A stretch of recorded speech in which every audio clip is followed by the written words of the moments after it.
Hello everybody, welcome to Red Tool House. On today's video, we're going to try to illuminate this mess. This is an area where we're going to be doing a lot of our timber frame work, and I need lights in here. You can see it's early morning, and it's pretty dark in here. So we're going to try to get some wiring in, put some high bay brand new LED lights, and see if we can really light up this place, and then really embarrass me about how messy it is. So come along, let's do some work. So this barn has really become a catch-all for everything. I mean, literally everything. I'm not even sure why I have half the stuff that I have in here. My wife asks me the exact same question all the time, too. It's really become a catch-all. So as we move this more toward a work area, then we're going to have to figure out what to do with a lot of this stuff. A lot of this stuff is going to be donated or taken to the scrapyard.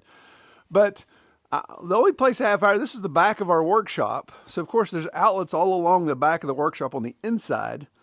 And I did have wiring out here, and it just runs a motion light that I put there years ago. So we're going to use that and the conduit from there. We're going to use that as our main trunk line. And we're just going to run up and run some conduit here in the floor, the joists of the loft. And that's where we'll mount our light. So we'll have a nice high bay light here and a high bay light in that bay. And we'll do a light switch and an outlet down here on one of the posts. So the lights we're using on this project, 2 LED lights, and they have multiple attachment options. They're going to be able to hang down. That's what we're going to do. We're going to hang them down from the floor joists of the loft. This is from a company called Hykoont. I think I'm pronouncing that right. But what's really crazy is these are 150 watts. So they actually draw 150 watt, which you think, well, that's kind of high for an LED. But it's 22,500 lumens per light. So we'll just see what this does. It may, I don't know, we may be landing airplanes here in the valley if as bright as these should be. What's really neat, 5-year warranty on these, multiple adjustment angles, extremely light. I mean, there's not much to this at all. It looks like one of the old fluorescent lights, you know, with the ballast and all that. Seems really heavy, but no, these things are super light. Come pre-wired with a plug-in. And we're not going to do that because I don't want to wire outlets in the ceiling and mess with all that stuff. So we're going to just swap those out and hardwire that to our junction box because I want a little bit more length on that as well. So I've got some old extension cord that we're going to use. But that's what's really neat. You can just take this apart, and there's actually just the little pins, little plug-in pins that we'll be dropping in. We won't have to be doing any wire nutting or soldering or anything like that. It's super easy to swap out. So with these lights, you can also get some accessories if you need to. They have motion detectors, PIR sensors, and a variety of other things, different mounts, that type of stuff. So it really makes it functional for your application. So really anxious to see how these light up the barn. In fact, we'll definitely show what it looks like kind of before in the early mornings or in the evenings when I'll be down here working, and then of course even at night when there's no light at all down here. It'll be a drastic difference.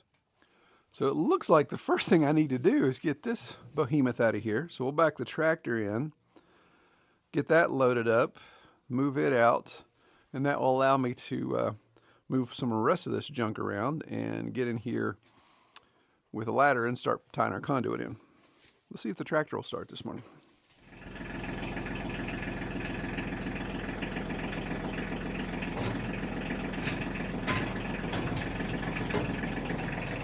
Perfect.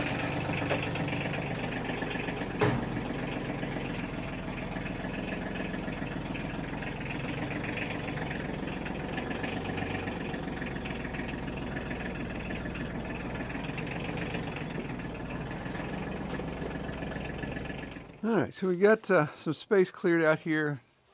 You know, ain't nobody to blame but yourself in these situations. I get in here and just see more and more things that need to be done. So it's like one little project just turns into, should do this, should do that.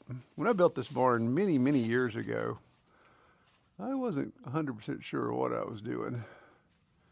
And quite frankly, I'm surprised the barn is still standing, especially with all the weight that it has in it. So we have to reinforce some areas when we get in here and monkey around a little bit because this was all put up with treated verticals. No, that's incorrect. Not even treated verticals. This is all off the mill. We built this whole thing with a mill. So these 4x6s are pine, not treated.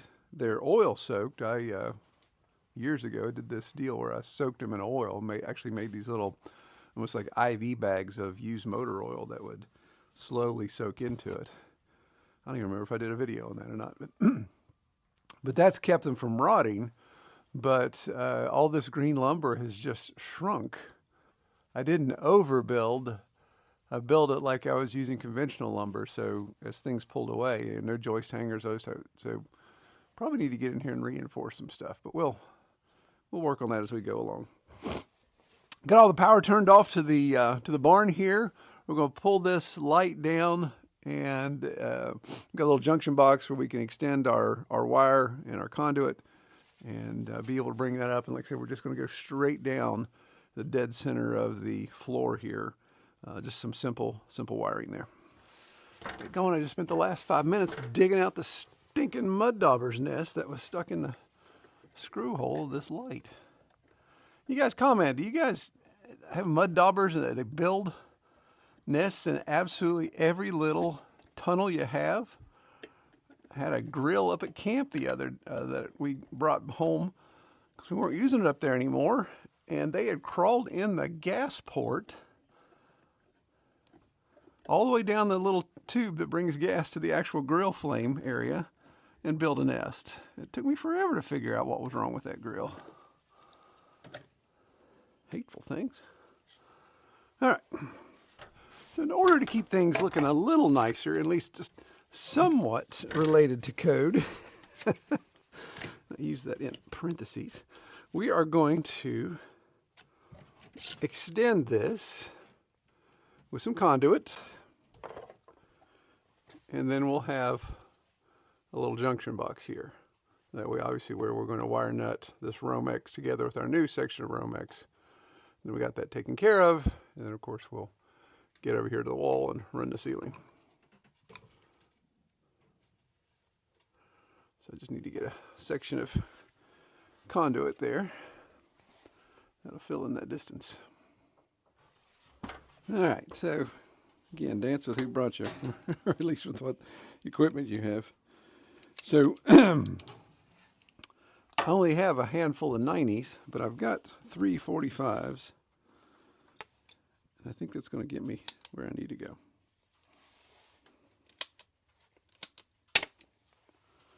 So I'm going to tuck in behind that post. I'll mark the halfway point of my floor span here.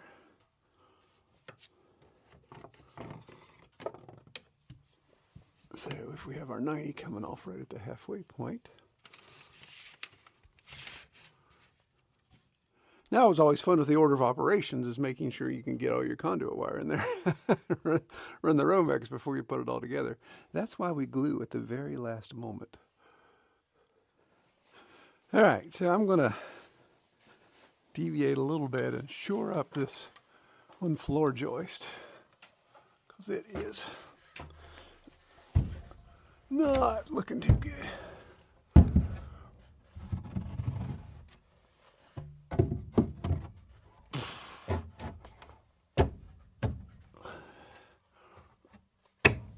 I need a fine adjustment tool, don't I? All right, so the next thing I want to do, what we're doing is, even though we're going to have a light here and a light here, I want to come to a central junction point and have a junction box there that then I can just run the weatherproof power cord out to each of the lights. So power junction will be here, and then down to this beam, down to this post for our outlet attachment and light switch.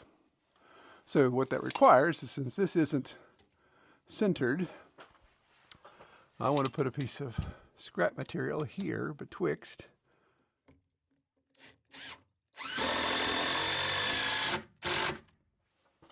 so just using just a round PVC junction box. Like I said, we'll kind of line that up with that post the best we can. Probably stick it about right there. And we want to make sure all of our conduit line going back the direction we want them to go. So I think that will work. I'm going to mount this now, but I may take it back down. But that'll at least get me my measurements I need. So we'll take our next section of PVC and see how many mud dauber's nests there are. Okay, it's clear.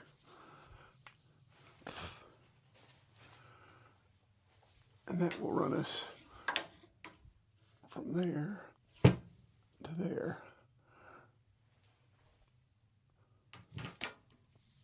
And this is the section, see, from this junction box to the original junction box. Of course, we want a continuous piece of Romex to stay code worthy. We don't be splicing, we don't be taping anything up and burying it in conduit. If we do, we need a junction box. But I've got my Romex here, and I want to get this loosely assembled, and then I can start feeding Romex through it. But I need to make sure need to make sure about my length here on this piece of conduit first. Now, I could come at this from two different directions, but I think I'm going to come this direction. We'll see if that's a mistake or not. Got my Romex set up on the pet cage here.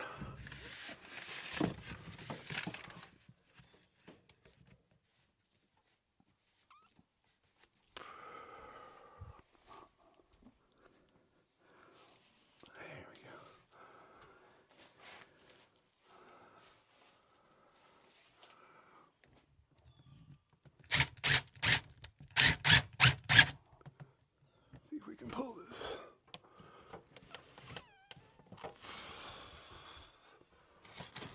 Get our knots out of it.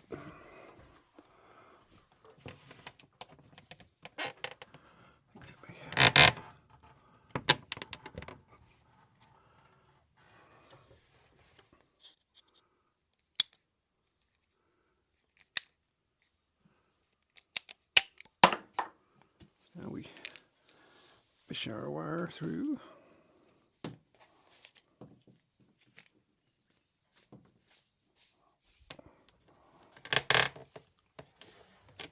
Sounds like me getting up in the morning.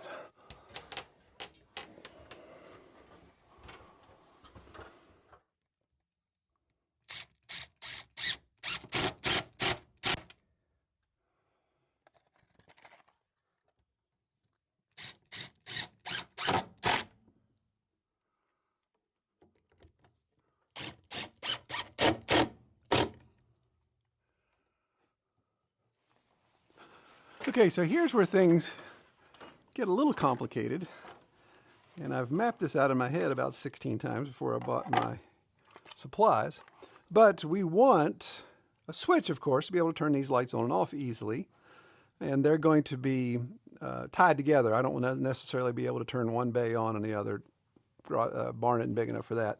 So they'll be tied together as a slave, and so I have a switch, but also where I want a switch, I want to have an outlet. If I'm going to be here working with some power tools, it'd be kind of dumb to wire this whole barn for lighting and not incorporate an outlet somewhere. So here on this center post, to me, makes the most sense. So what that requires, I don't want the outlet to be switchable. So what we're going to do is we're going to see, may have been overzealous, but we're going to try to run two Romex in a 1/2-inch conduit. One will come down, that'll be the switch leg. So it'll just simply switch the lights on and off. If you guys know how switch leg works, one side of the Romex, the one lead and the other lead just break the circuit. But the other will be a full circuit. The other Romex will just be a full circuit tied in from the breaker box that's powering that outlet. So two pieces of Romex down to where we're going to put our box, but then also, the wiring magic that has to happen here. Make sure I get everything wired properly where I've got a hot outlet at all times, but yet switchable circuit back to the lights. So the first thing we're going to do is figure out how far we need to come over.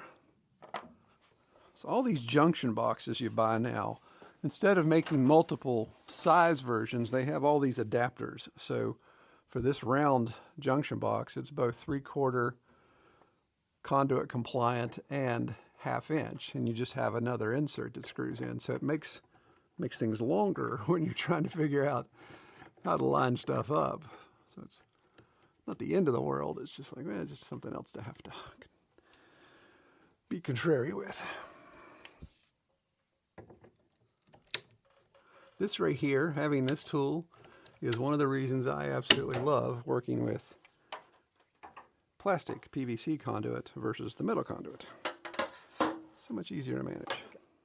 So let's start snaking some Romex. Like I said, we got to do 2, which may be overzealous, but we're going to do that piece at a time. Fortunately, it'll be sectioned of small joints, so I won't have to push it through that 8-footer or 10-footer like I just did. In fact, let's go ahead and get this assembled. So got that test fit in place, and what we'll do is we're going to put a box here on the back side of the post, and this box of course is wider than my 4x6, but I'll just put another piece of sacrificial wood here so it at least will mount cleanly.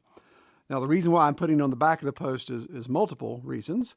I don't want to have to worry about trying to come around and down with my conduit. I like the cleanliness of it this side.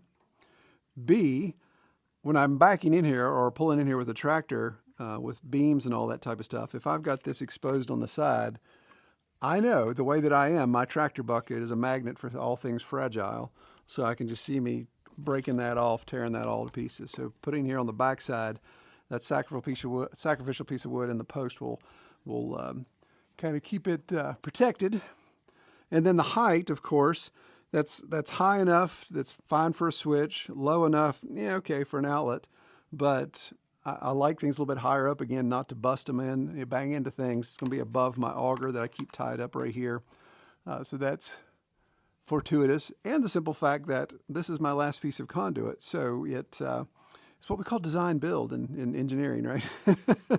So we'll stop right there, and that'll work. And I'm not worried about it being too tall because I don't allow short people in the barn, so that'll be fine.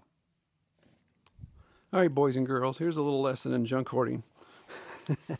So we want to run 2 pieces of Romex in the conduit. And I don't like to cut off of my roll of Romex unless I absolutely have to. It keeps you from having waste.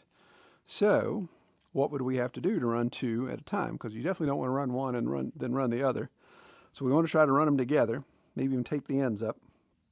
So going through my box of electrical magic, every project I have, if there's leftover, I try to put it all in, or at least consolidate it. Well, here's an old outlet run that we did many moons ago, and I've inspected the Romex. It's clean. We're going to cut off here flush so we can obviously snake through the conduit cleanly.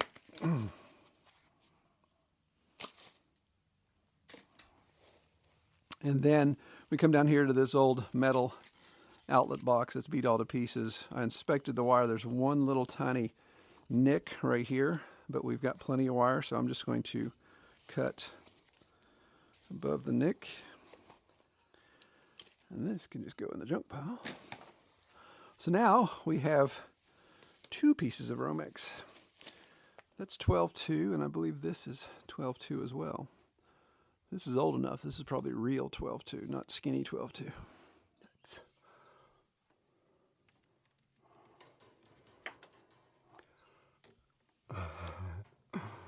Supposed to be on the other side of all that stuff. Daggone it.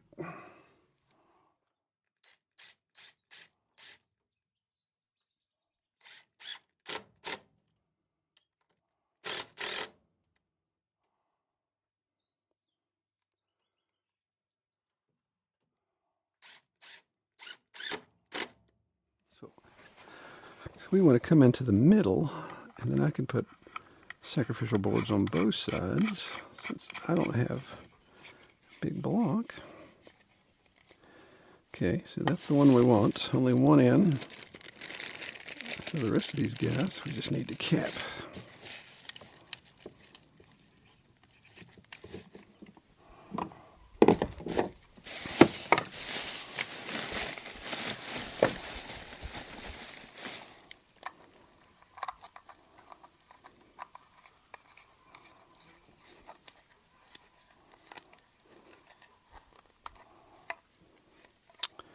There we go.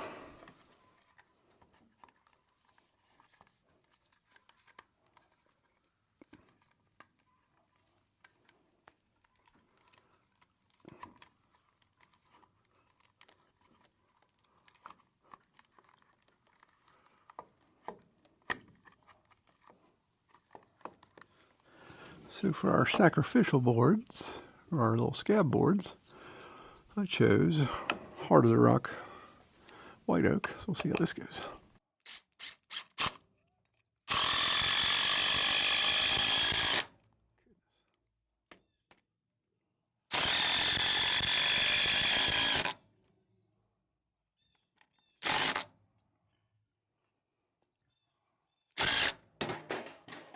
Stop sign.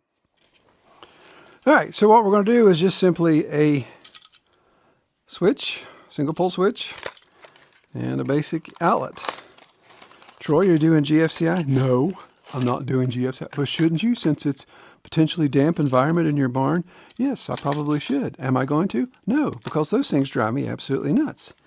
They wear out so fast that you're always troubleshooting and replacing a $30 GFCI outlet. I would take my chances. Well, that's ignorant. Yes, it is. I would be having this conversation even if you guys weren't here. So this is the type of stuff that goes on. All right, so power in makes sense that if my main lead was my yellow Romex, I'm going to stick with that. Make my switch leg will be the white older Romex. And this will just be simple wiring on this side, of course. Just have our switch poles, no big deal. And then the same with the outlets. So not a lot of sexiness to that. Maybe we should time-lapse that.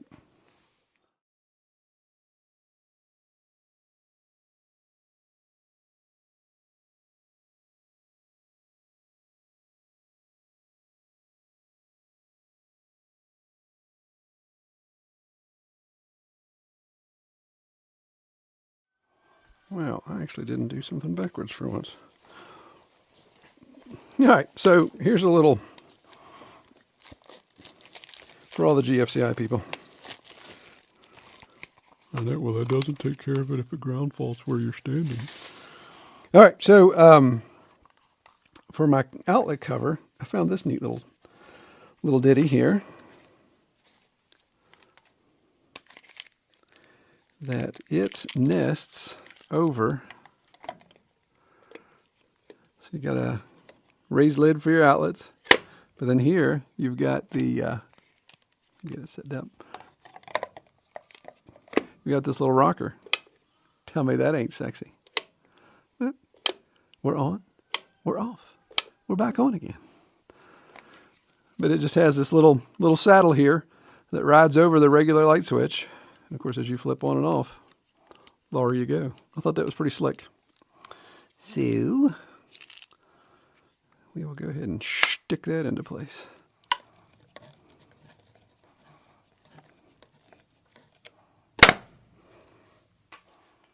All right, so before I wire in my junction, obviously since I'm hardwiring the lights, I want to get those swapped out first. So I want to take the AC plugs off of them, get our hardwire done. And this is something that just drives Kelly absolutely nuts. But this is where it works out. So I go to my bag of tricks, or my box of tricks here, where I have UV stable 3 conductor. So this is actually insulated ground wire that will work perfectly for those. And I've got 6 feet, 12 feet. There's 18 feet just in one section. So it gives me 9 feet, which the bays are only 10 feet wide. So this one section of cable will be fine, and I've still got more here.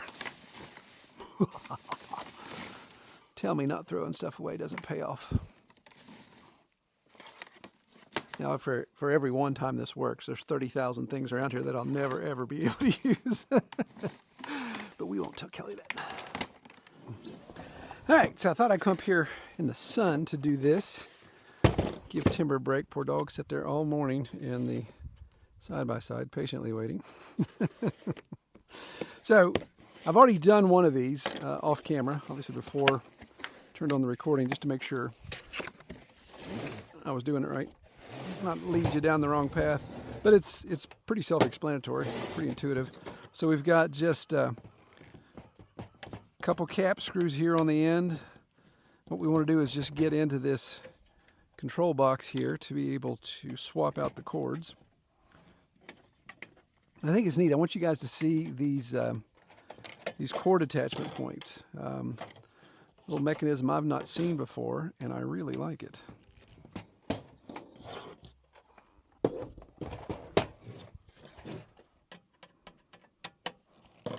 Okay, so this gives us access to our... So the cable comes in and just comes to this little distribution block here. And I'm going to zoom in a second, but I'll show you how slick this is. They're just little tabs. They just pressure release. So we've got our neutral, our ground, and our line. So you just, these little tabs, you just push right down on them, and it releases the bite on the wire. They just come out like so. So we don't have to cut wires. We don't have to solder or splice. And then we've just got this little wire grommet that's, of course, keeping the wire from rubbing against the carriage. So we're just going to pop that out in reverse.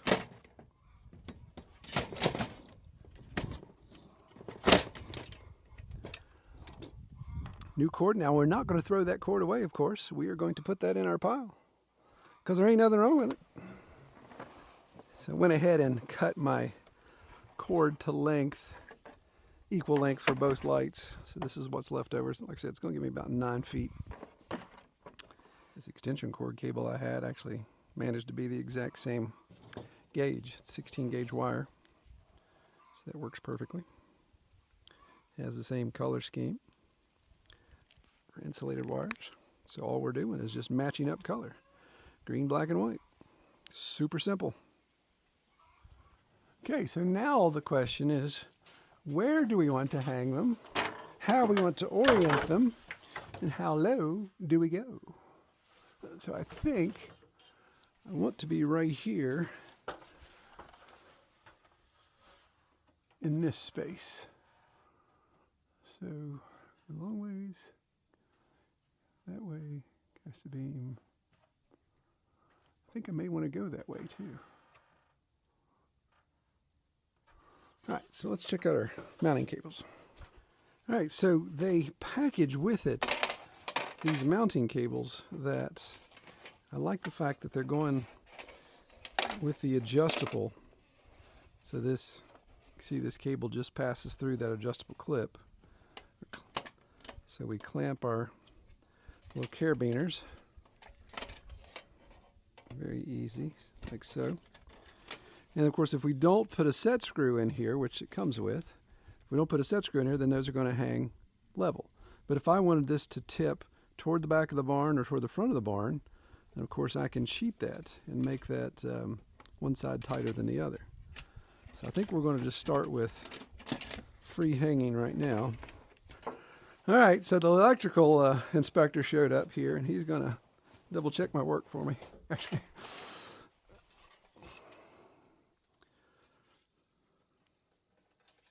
So I don't need any, where'd the camera go? I don't need any of those vertical cables. In fact, I'm just using the little saddle here to hang on screws like hooks.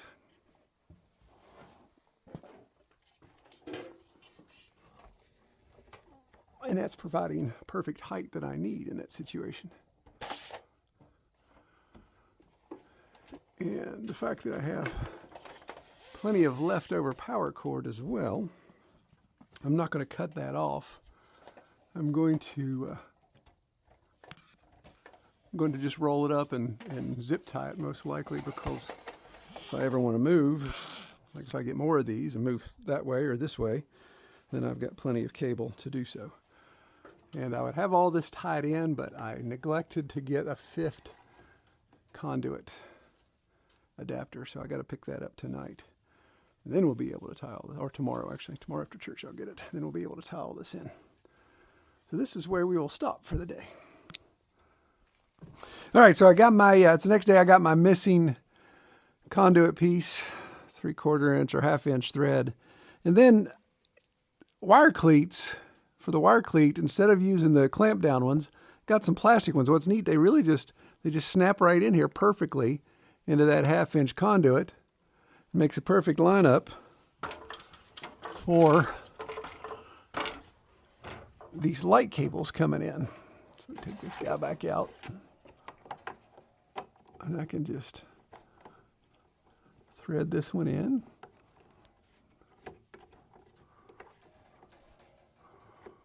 Of course, the whole purpose of these are to hold the wire in place, keep it from flopping around and possibly get a worn spot in it. It's kind of a one-way type thing, so I shove that in there to the length that I want. And there we go. Now we're ready to do some wiring. I'll bring you guys in closer so you can see what I'm doing here, so you can make fun of my wiring. Okay, so the best way to take this on is just to kind of divide and conquer. So we know we've got hot power coming in here. And this yellow is the hot that continues to our outlet. This is our switch leg, which then needs to control these two legs for the lights. So they become a slave to the switch leg. So we're going to get all the neutrals ready, so they can just be tied together. All right, so that brings together my neutrals.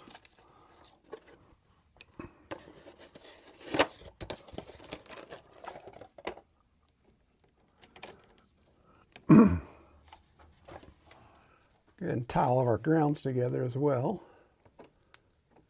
There's nothing out of the ordinary there.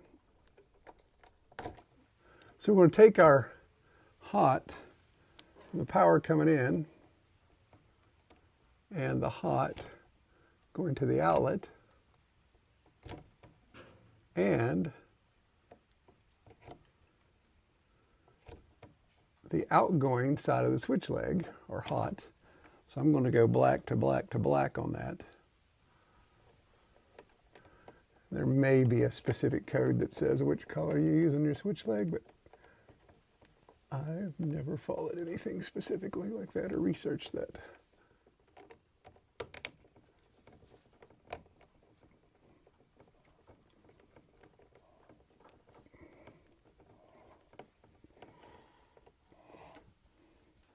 So my white coming back to the switch, or coming back from the switch, will then pick up the two blacks going to our lights. Make these the same length. We'll double check. So we've got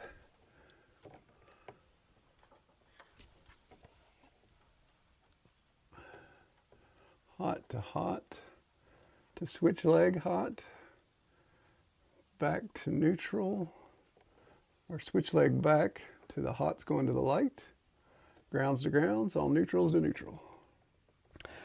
Now we're ready to test, but I got to hook up the wiring over here coming straight out of the building and then go turn the breaker on. So let's go get that tied in. All right, got everything hooked up. I don't have everything closed up yet, but got it all hooked up. I'm gonna go turn the breakers on and give it a test. Got the switch off. You guys scream if anything starts smoking before I get back.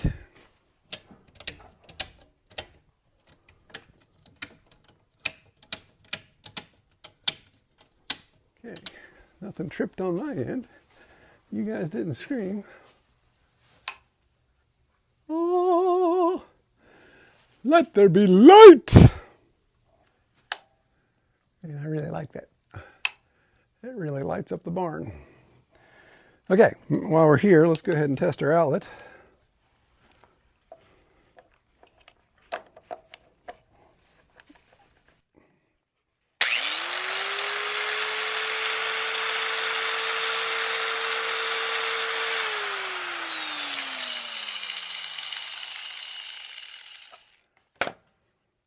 Like a champ.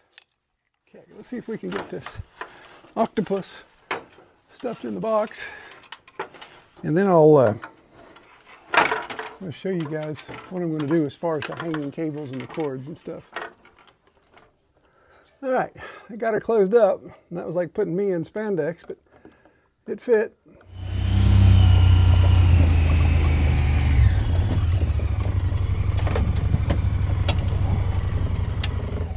All right, so I want to see how well this lights up the barn at night, obviously. That way if I come down after dark to do some work, holy moly. Oh, I hear angels singing. Yeah, I think that's going to work. And, you know, the beam that it's casting does spread out pretty well.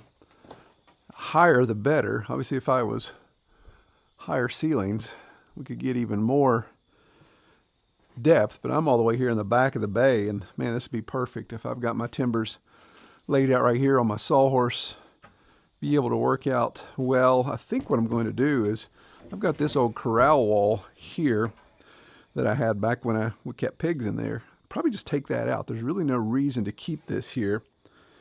It's not serving any purpose anymore other than just me having to walk around stuff.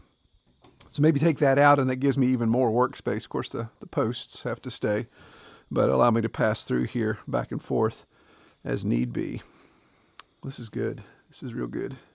Well, I want to thank Hykoont for not only sponsoring this video, but obviously sending me the lights to try out. And if you want to know more about that product, be sure to check out the details down in the video description. There's also an offer code, so be sure to use that if you want to get these lights with a special discount.